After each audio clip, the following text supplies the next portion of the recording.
My name is Doug Folks and I am proudly an old man in Lycra, and this is the mountain bike channel for the more mature mountain biker.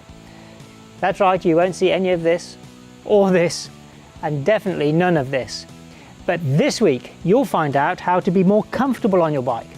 And this brand new Merida 120 has been my bike for the past month, and I'm going to be reviewing it in an upcoming show. Big shout out to the guys at Titan Racing Bikes.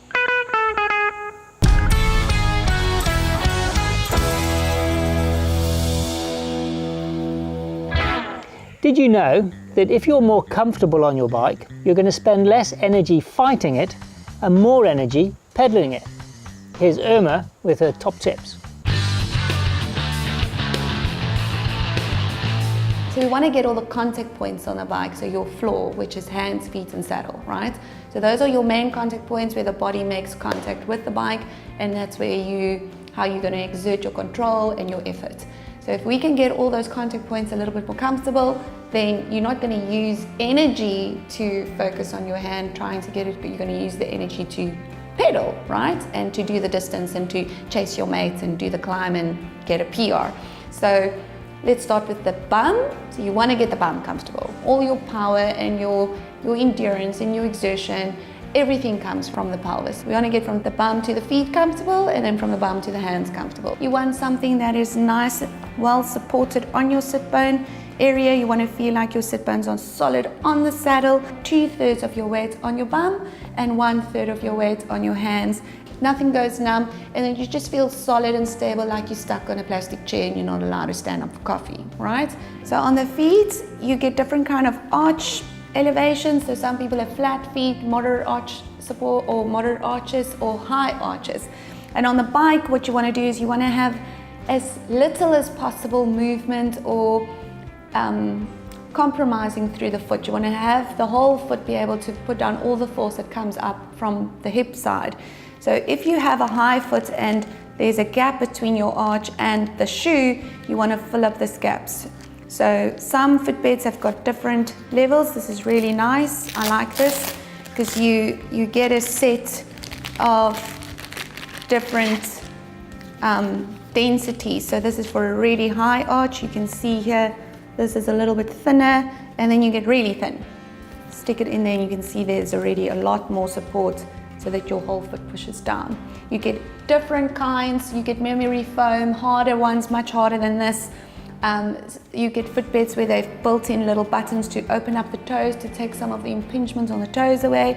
So you really just have to shop around and see what works for you. And then on the hands, we get all these funny and funky grips these days. This is what we call a silicone grip. You get them in 2 different widths. So that's more for cross-country guys where they want to have lots of control on the hands, so they don't want anything limiting the outside of their hands. This is what we call ergonomic grips. You also get them in different kinds of material, different kinds of shapes. So the idea is to be able to support your hand on the neural part of the outside of your hand that they call ulnar nerve compression. And it wants you to force your wrist into something more neutral. You've got all kinds of different kinds of wings. You get these ones in a bigger wing for a bigger hand. The other thing that you can do very easy is, where are your brake levers? So some people have the handlebar in the right position already, so they feel like this, so they're not gripping any brakes, but the second they want to go to the brakes are too high or too low. So if it's too high, the brain goes, how am I going to stop this beast? Okay, so it's a safety belt for the brain. It will do whatever it takes to pull the brakes. So if the brakes are too high, it will force the hands into this position, regardless of what the handlebar setting or the grip setting is, to try and reach. So just to tilt them down a bit so that you've got that comfortable hand position at all times, no matter what your riding style is, and you can reach the brakes comfortably. Last but not least, obviously if the frame is the wrong size, then none of those things will work. So please make sure that you've got the right frame size. I know one of the things that you helped me with my left hip was actually just giving me a bit more space on the pedals. In your case, which is a good example, if your leg was coming out the hip, your foot was going in. So you sort of pedaling and compressing the hip side exactly where your arthritis is. So what we did was, you just take go to the hardware shop, to the plumbing section, and ask them for a little washer, a stainless steel washer that goes into your tap.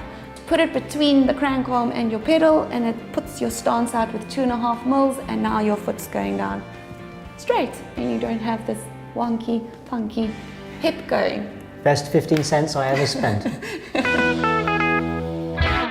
There's some very interesting additional information from this session in our extra stuff playlist. Next week we're back in the workshop with Andrew, and he's going to be showing you how to change and reset your brakes. Like and subscribe to this channel. Please follow me on my social medias, the links are in the description below, and we'll see you next week.